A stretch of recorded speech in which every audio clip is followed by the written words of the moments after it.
मैं इम्पोर्टेंस उसका समझ लूँ तो मुझे भी टट्टी और पेशाब पीना पड़ेगा फिर। ये है आपका मजहब, ये है आपका मजहब। इससे अच्छा तो आप निकल जाओ, वरना फिर पेशाब और पाखाना खाना पड़ेगा आपको।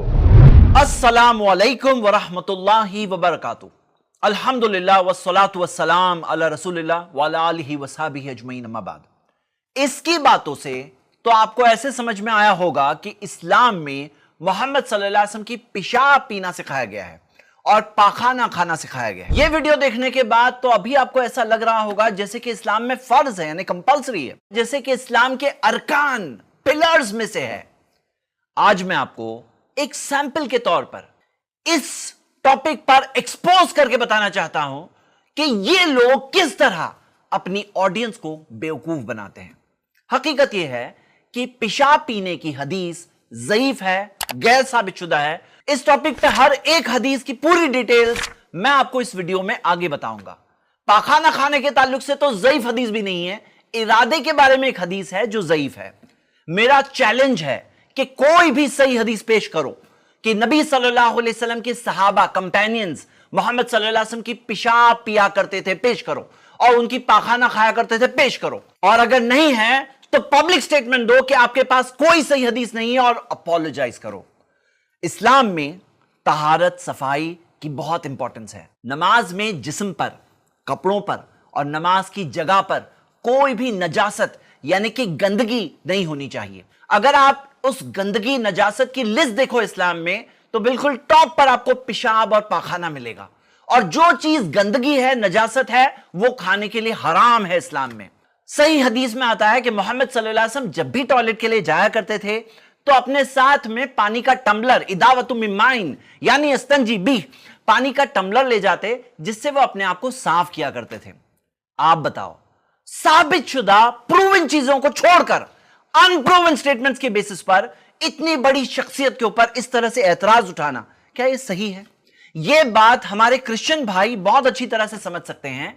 क्रिश्चियन स्कॉलर्स बताते हैं कि जीसस क्राइस्ट के बारे में कुछ गैर मुनासिब चीजें, जैसा कि आप देख सकते हैं, जो गॉस्पेल ऑफ सेंट थॉमस में दी हुई है, वो चीज को वो नहीं मानते। क्यों? क्योंकि gospel of Thomas Christian Bible के कैनोनिकल बुक्स में से नहीं है, में शामिल नहीं है, वो लोग उसे नहीं मानते। यह बात हमारे हिंदू भाई भी बहुत अच्छी तरह से समझ सकते हैं कि वाल्मीकि रामायण की जो 7 कांड है, उसमें जो 7वां कांड है उत्तराकांड, उसके अंदर राम के बारे में कुछ गैर मुनासिब चीजें मिलती है। उनका यह कहना है कि वो इस उत्तराकांड को नहीं मानते हैं कि यह ओरिजिनल वाल्मीकि रामायण का हिस्सा है। यह बात कही जाती है, सही है गलत है वो मुझे नहीं मालूम, लेकिन इस्लाम में हम जब किसी हदीस को ज़ईफ बोलते हैं यानी कि वीक, या मौजू बोलते हैं यानी कि फैब्रिकेटेड, तो प्रूफ की बुनियाद पर बोलते हैं। अपनी बात को साबित करने के लिए यह वेबसाइट दिखा रहा है, लेकिन अब उसकी फेवरेट वेबसाइट इस्लाम क्यों है, जिसके ऊपर कई बार उसने एतराज उठाया है, वो अब नहीं बता रहा है। और जो फेमस फतवा वेबसाइट जो टॉप सर्च रिजल्ट्स में से है, इस्लाम वेब, वो नहीं बता रहा है। क्यों मालूम है? क्योंकि उन्होंने इस हदीस को ज़ईफ कहा है और यह कहा है कि नबी मोहम्मद सल्लल्लाहु अलैहि वसल्लम की पेशाब पाक नहीं थी। वो ये वेबसाइट को बताकर कह रहा है कि इसमें बहुत दलील दी हुई है, लेकिन ये वेबसाइट नहीं बता रहा है जो इस वेबसाइट के उठाए हुए सवालों का जवाब 2011 से प्रूफ के साथ दे चुकी है। इसे फतवा शॉपिंग कहते हैं।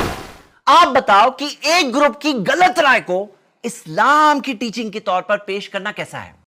इन्हें इस बात को ऐसे पेश करना चाहिए था कि वो मुस्लिम्स के एक ग्रुप की राय के खिलाफ है, मुस्लिम्स के एक ग्रुप की राय के खिलाफ है। वो ये नहीं कह सकता कि वो इस्लाम के खिलाफ है। इसे एकेडमिक ऑनेस्टी कहते हैं। लेकिन ये लोग ये ऑनेस्टी नहीं रख सकते। क्यों मालूम है?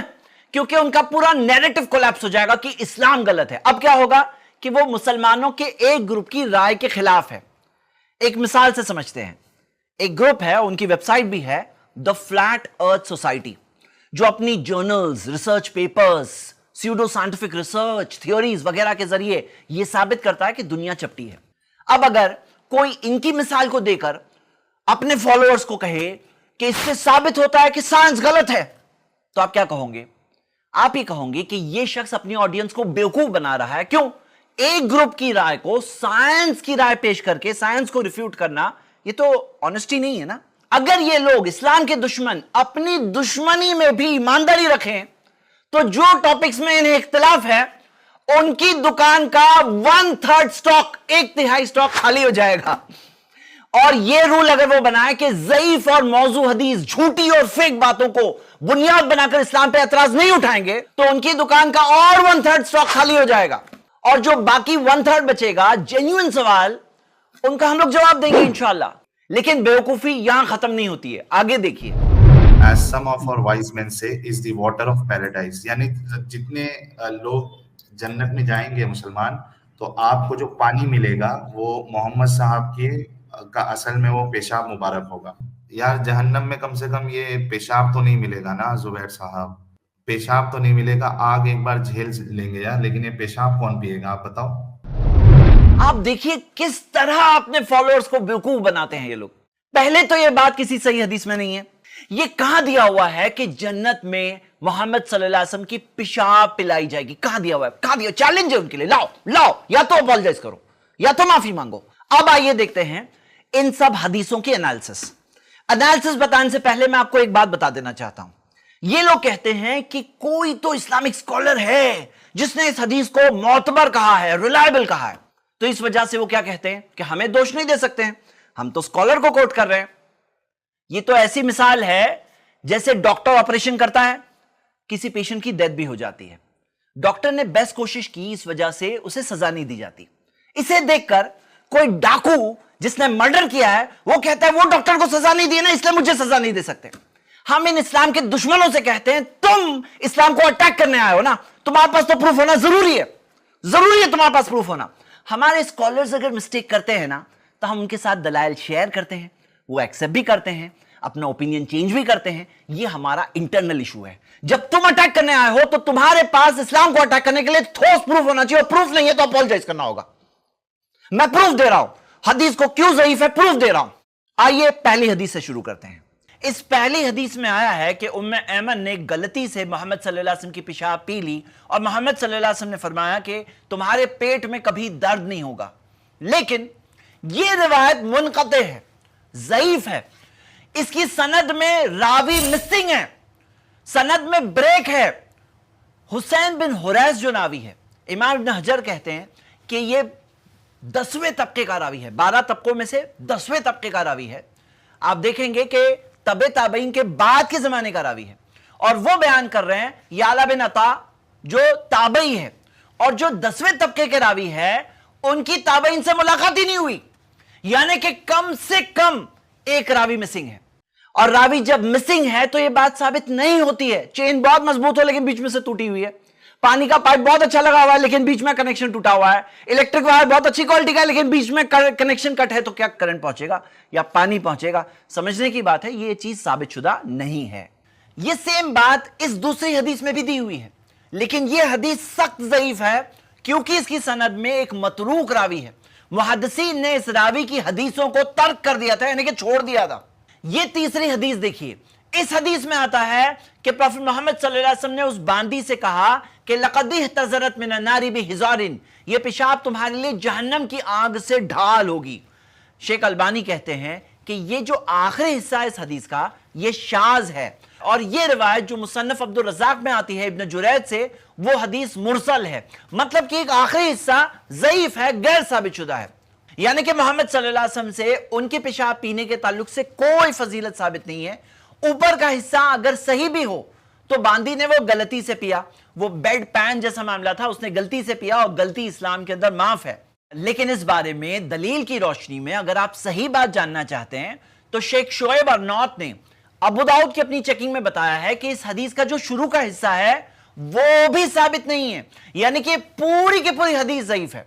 क्योंकि इमाम ज़हबी ने हुकैमा बिन्त उमैमा, ये राविया जो इस हदीस के अंदर है, उनके बारे में मीज़ानुल एतदाल में लिखा है कि ये राविया गैर मारूफा है। इमाम इब्न हजर ने कहा ला तुरफ, यानी कि वो जानी जाती नहीं है, और इसे सिर्फ इमाम इब्न हिब्बान ने मोतबर कहा है। और मुहद्दिसीन के नजदीक अगर इमाम इब्न हिब्बान अकेले होते हैं किसी को मोतबर कहने में तो वो बात काफी नहीं है, वो मानी नहीं जाएगी। मतलब कि ये हदीस पूरी की पूरी ज़ईफ है, ये बात ज्यादा स्ट्रॉन्ग है।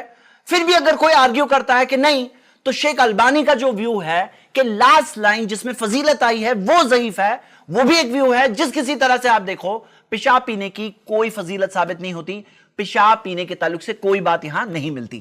کوئی محمد صلی اللہ علیہ وسلم کے گھر کے باہر لائن نہیں لگی ہوتی تھی کہ لوگ آئے ہیں پیشاب لینے کے لیے۔ آپ کے پاس کوئی ایک صحیح حدیث موجود نہیں ہے جس کے اندر یہ بات دیا ہو کہ صحابہ پیا کرتے تھے۔ یہ چوتھی حدیث بھی بتائی جاتی ہے جس میں دیا ہے انس بن مالک رضی اللہ عنہ کے گھر کے کنویں میں محمد صلی اللہ علیہ وسلم نے پیشاب کیا، لیکن یہ حدیث ضعیف ہے، غیر ثابت شدہ ہے۔ کیوں؟ کیونکہ اس کے اندر ایک راوی ہے عبید اللہ بن نعمان المنقری جس کی کوئی توثیق نہیں ملتی، یعنی کہ وہ راوی اننون ہے۔ بلکہ محمد صلی اللہ علیہ وسلم کی تعلیم تو یہ ہے کہ جو نہانے کی جگہ ہے، جہاں ٹھہرا ہوا پانی ہو، ایسی جگہوں پر جہاں پہ لوگوں کو تکلیف ہو سکتی ہے، ویسی جگہوں پر پیشاب الٹا نہ کیا جائے۔ پاخانہ کھانے کے بارے میں یہ حدیث بتائی جاتی ہے جس میں آتا ہے کہ جابر بن عبداللہ رضی اللہ عنہ نے ایک ارادہ کیا کہ محمد صلی اللہ علیہ وسلم کا پاخانہ وہ کھائیں، لیکن یہ نہیں بتایا جاتا ہے کہ یہ حدیث ضعیف ہے، بلکہ یہاں تک کہ امام ذہبی نے اپنی کتاب میزان الاعتدال میں اسی حدیث کا حوالہ دے کر کہا ہے کہ اسحاق بن سلط جو راوی ہے وہ سخت منکر روایتیں بیان کیا کرتا تھا امام مالک سے، اور انہوں نے کہا ہے کہ اس کی پوری سند اندھیرے میں ہے۔ آپ اس میں دیکھ سکتے ہو کہ کئی اننون راوی ہیں، پورے علماء کی کمیٹی نے بھی اس حدیث کو ضعیف میں شمار کیا ہے۔